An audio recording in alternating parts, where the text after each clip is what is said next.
part of the samples that I've been making for Mammoth are all sub-hits, booms, impacts, which I kind of treat everything like a percussive element, even if it's tonal. I kind of take influence from the Angolan genre of kuduro, in that everything is percussive. If it's a note, a melody, it's still percussive, it's got a rhythm.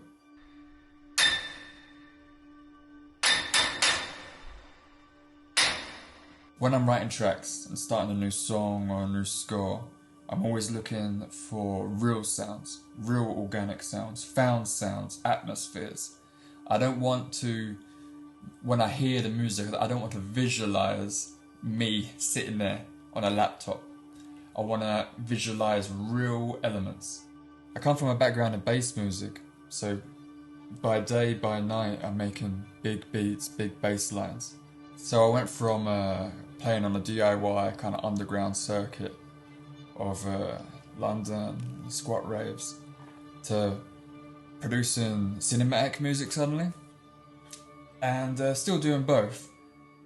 And when you're actually making stuff, you realise that genres are dead and there's no disconnect between any kind of sound. If you can imagine it, you can make it. The way I look at myself is an East End working class kid, and now I'm scoring for some of the biggest films in the recent history. There's no rush to do either technique in whatever you're trying to do. There's no rush with making music. We live in such a fast-paced society of everything's intense and speedy and unsacred. Maybe music should be one of the only sanctimonious things that we have where we can slow down. With your techniques, don't rush it. When you're writing tracks, don't rush it.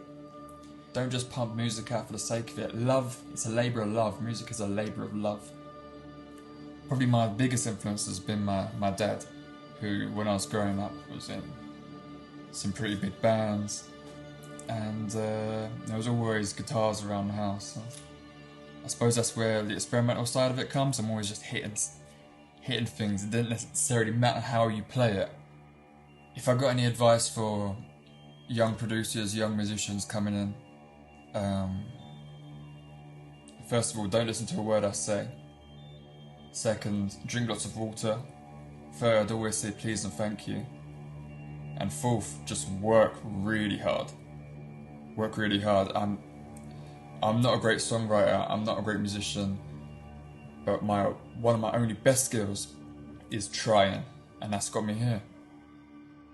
So in my head, cinematic music has always been separate from the rest of the musical world, in that it's proper and it is almost official, and you have to be talented. I'm not talented.